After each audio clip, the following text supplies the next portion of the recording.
At last, I have read one of the books people have talked most about during this Lima International Book Fair, El burrito que no quería ser presidente, which is roughly translated as Little Donkey Didn't Want to Be the President, by Peruvian writer Alfonso Bocanegra and illustrated by Daniel Maguiña. Mr. Bocanegra is an educator and has published other children's stories and a novel for young people. The book has 45 pages, of which 25 are text published by Grupo Editorial Quimérica in July. I have read that the author says this is an inspirational book about trying to achieve your dreams. Well, it's divided in 7 chapters. The story of a special donkey, Pablo, who lives in a rural area far from Lima and wants to be a musician, even though he knew it was going to be hard, but as chapter 2 says, music always heals. He leaves his town, wants to help his family and his town, and wants to be the best musician. However, political temptation appears in one way or another all the time. There are 4 more characters apart from his guitar with which he talks.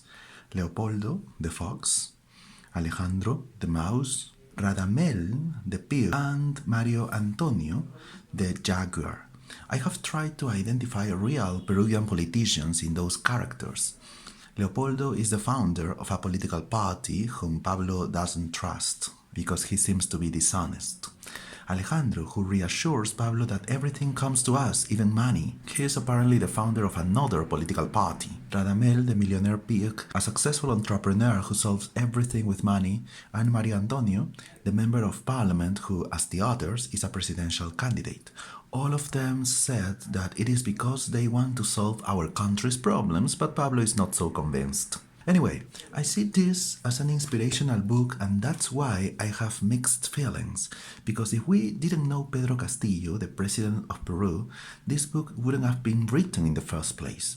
If it had been published in another country, it would have been considered a good children's book with a beautiful message, and that would be all. However, in our country, this is a very opportunistic and, let's say, obvious or predictable book, especially because it was published in July, the month the Lima Book Fair started in.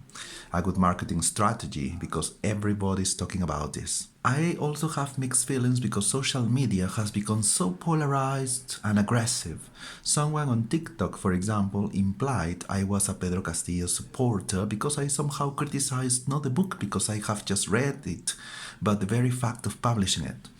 If I'm against the book, it means I support Castillo, I'm in favor of censorship, and maybe I'm a communist. If I'm in favor of the book, I'm a racist, classist, and a supporter of his rival, Keiko Fujimori, I guess. This book has already been condemned by an association of editors in Peru.